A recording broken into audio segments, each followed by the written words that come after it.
આજ તો મેં એવી મીઠાઈ બનાવી છે ને જે દરેક પ્રસંગમાં તમે બનાવી શકો અને એકદમ સરળ રેસીપી છે, સરળ રીત છે અને ઘરના જ સામાનથી બની જતી હોય છે. અને હા, આ છે ને મોળી છે એટલે બાળકીઓને વ્રતમાં પણ ખવડાવી શકાય છે. તો ચલો બનાવવાનું શરૂ કરીશું.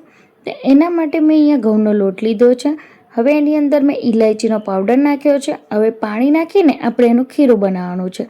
તો આની અંદર આપણે મીઠાનો ઉપયોગ નથી કરતા ને, એટલે જયા પાર્વતી વ્રત અને ગૌરી વ્રત બંનેમાં આપણે આ વાનગી બનાવી શકીએ છીએ. અહીંયા જો ઘઉંનો લોટને છે ને આ રીતે આપણે મિક્સ કરવાનું છે. હવે જ્યારે તમે આ મિક્સ કરશો ને એટલે આ રીતની થિકનેસ એની થઈ જશે. તો જરૂર જણાય ને એ પ્રમાણે આપણે પાણીનો ઉપયોગ કરવાનો. આની થિકનેસ આ રીતની હોવી જોઈએ, જો હું વિડીયોમાં બતાવું છું. તો જો આ રીતનું ખીરું તૈયાર થઈ ગયું છે. હવે આપણે આને સાઈડ ઉપર મૂકી દેવાનું છે. હવે આપણે ચાસણી બનાવીશું. તો અહીંયા જો મેં ખાંડ લીધી છે, અહીંયા નાની વાટકી. હવે જે વાટકીના માપથી આપણે ખાંડ લીધી છે ને એ જ વાટકીના માપથી આપણે પાણી લઈશું. જ્યારે આપણે ચાસણી બનાવતા હોઈએ છીએ ને 1 તારની કે 2 તારની, તો આપણે એના અડધા ભાગનું પાણી લઈએ છીએ. પણ આપણે જેટલી ખાંડ લીધી છે ને એટલું જ હું અહીંયા પાણી નાખું છું. હવે આપણે ચાસણી એટલી 1 તારવાળી ચાસણી નથી બનાવવાની, ખાલી ખાંડને ઓગાળવાની છે. એ રીતની જ આપણે ચાસણી બનાવવાની છે. હવે એની અંદર જો અમે કેસર નાખ્યું છે. હવે તમે આની અંદર ઇલાયચી પાવડર પણ નાખી શકો છો ફ્લેવર માટે, તો એ પણ ખૂબ જ સરસ લાગે છે. હવે ખાંડ ઓગળે ને ત્યાં સુધી જ આપણે આને મિક્સ કરીને હલાવવાનું છે. તો આપણે ચાસણી નથી બનાવવાની, એનું ખાસ ધ્યાન રાખજો. કોઈ 1 તારની આની અંદર કોઈ જરૂર નથી. ખાંડ ઓગળે એટલે આપણે ગેસ બંધ કરી દેવાનો અને ચાસણીને સાઈડ ઉપર મૂકી દેવાની. તો હવે જો ખાંડ ઓગળવા લાગી છે અને જો ધીમે ધીમે હું તમને એક વખત ચેક કરીને બતાવું. જો ચાસણી નથી બનતી, દેખાય છે?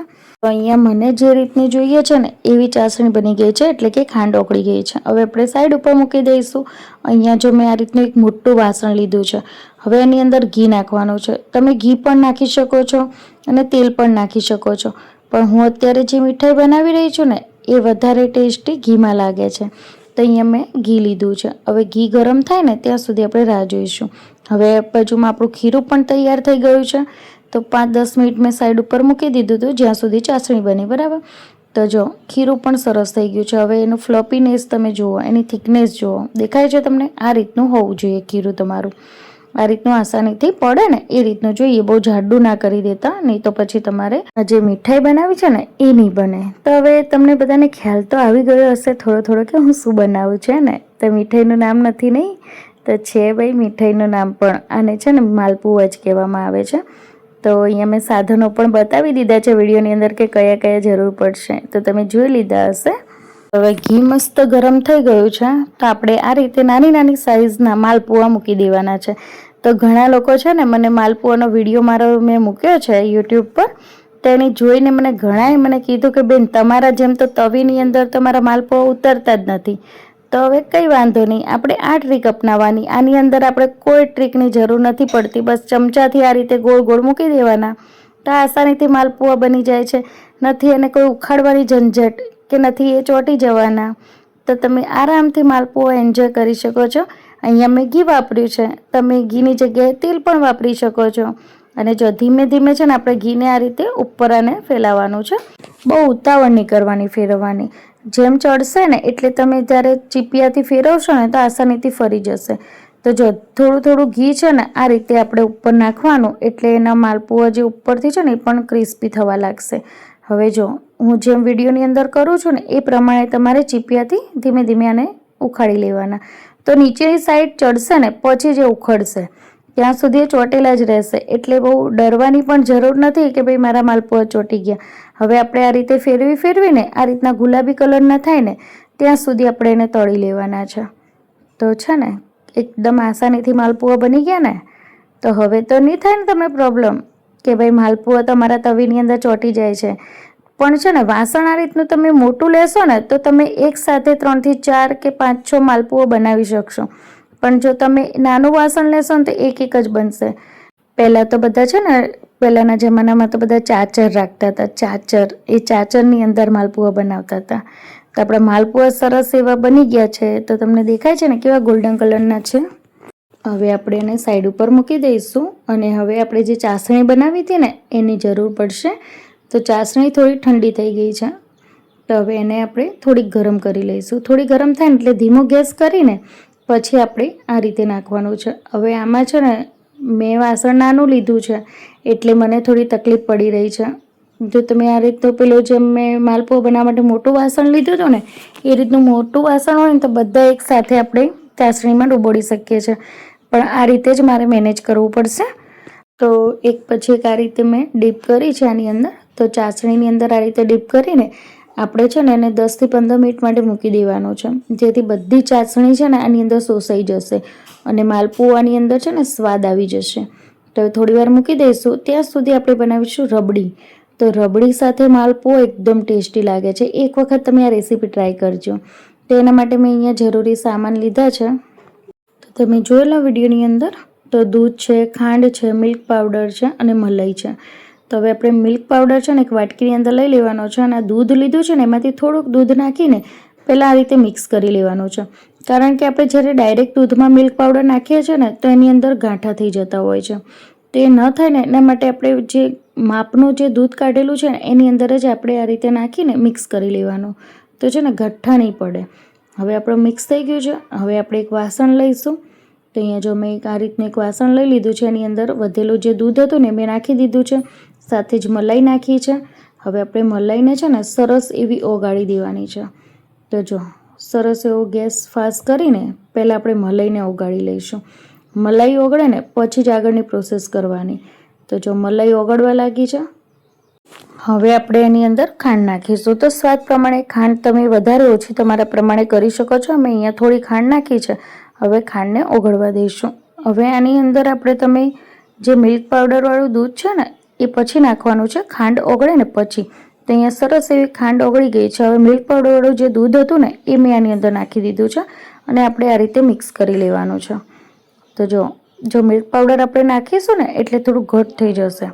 હવે આપણે અંદર ઇલાયચી પાવડર નાખીશું અને થોડું કેસર પણ નાખીશું. તો ઇલાયચીનો ટેસ્ટ છે ને આની અંદર ખૂબ જ સરસ આવે છે એટલે મેં બધાની અંદર ઇલાયચી અને કેસરનો યુઝ કર્યો છે. પણ જો તમારે ના કરવું હોય તો તમે સ્કીપ પણ કરી શકો છો. હવે છે ને ઘટ થાય ને ત્યાં સુધી આને આ રીતે મિક્સ કરતું રહેવાનું છે. તો 2-5 મિનિટ તમે આ રીતે મિક્સ કરશો ને એટલે આ રીતનું ઘટ થવા લાગશે. જુઓ હવે આ ઘટ થઈ ગયું છે તો પરફેક્ટ છે. તમને અત્યારે ઘટ દેખાય છે ને કે થોડું પાતળું એવું લાગે છે, પણ જ્યારે ઠંડુ થશે ને એકદમ જાડું થઈ જશે. તો હવે આપણે ગેસ બંધ કરીને હવે આને ઠંડુ થવા દઈશું. તો આપણી રબડી છે ને એકદમ મસ્ત મજાની બની ગઈ છે. તો આને જલેબી સાથે બી સર્વ કરી શકાય છે. અને આ બાજુમાં આપણે જો માલપુઓ પણ સરસ એવા ચાસણી પીને તૈયાર થઈ ગયા છે. દેખાય છે કેવા ચમકે છે.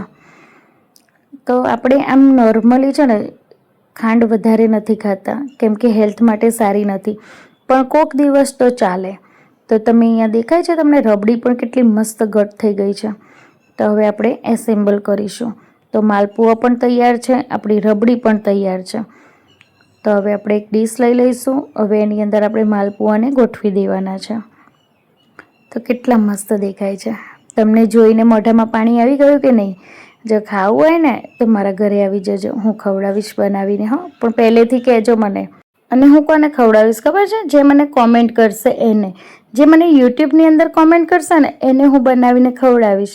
બાકી જે મને વોટ્સએપમાં સુપર સારું એવું કરશે ને એને તો હું નહીં બનાવીને ખવડાવું. હા, તો તમારે જો ખાવા હોય ને મારા હાથના માલપુઆ તો યુટ્યુબની અંદર કોમેન્ટ કરો.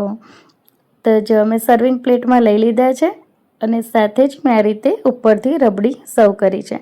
તો સોરી ફ્રેન્ડ્સ, હું મજાક કરું છું. તમે બધા જ મારા ઘરે આવીને ખાઈ શકો છો, પણ મને પહેલેથી કહેજો તો હું તૈયારી રાખીશ અને જરૂરથી તમને બનાવીને ખવડાવીશ. તમે કોમેન્ટ કરો કે ના કરો. હા, પણ વિડીયો જો ગમતા હોય ને તો પ્લીઝ બધાને શેર તો કરજો, એટલી તો મદદ મને કરજો. અને લાઈક તો કરજો અને મારી ચેનલને સબસ્ક્રાઈબ કરાવજો તમારા ફ્રેન્ડ્સ અને ફેમિલી સાથે. તો ઉપરથી મેં પિસ્તાને ગાર્નિશિંગ કરી દીધું છે. તો હવે તમે વિચારો કે ઉપવાસમાં તમે આ બાળકીઓને ખવડાવો તો એમને કેટલી મજા પડી જાય. આમ ગળ્યું ખાવાનું મન ન થાય, પણ જો તમે આવું ગળ્યું બનાવીને આપો ને તો એ હોંશે હોંશે ખાશે. સાથે જ રક્ષાબંધન જેવો તહેવાર આવી રહ્યો છે તો એમાં પણ તમે બનાવીને ખવડાવી શકો છો. તો તમારા ભાઈઓ પણ ખુશ થઈ જશે. તો જો તોડીને પણ તમને બતાવું છું. પહેલો ટુકડો તમારો લો ફ્રેન્ડ્સ, તમે ખાઈ લો. તો તમારા જગ્યાએ એટલે કે તમારા હાટાનું, અમારે તો એવું કહેવાય, તમારા હાટાનું હું ખાઈ લઉં છું. તો જો હવે ચાસણીવાળું પણ હું તમને તોડીને બતાવું હો, કે તમને એમ થતું હોય કે આની અંદર શું છે. તો જો તો ચાસણીવાળું પણ તોડીને બતાવું છું. દેખાય છે કેટલું સરસ બન્યું છે. તો આ પણ એમને એમ પણ વધારે ટેસ્ટી લાગે છે, પણ રબડી સાથે ખાશો ને તો વધારે મજા આવશે. કંઈક એમ લાગશે કે કંઈક અલગ જ વેરાયટી ખાધી આપણે. તો તમે બંને પ્રકારે સર્વ કરી શકો છો. તો લો ફ્રેન્ડ્સ, આજે છે ને એકદમ ટેસ્ટી અને યુનિક રેસીપી.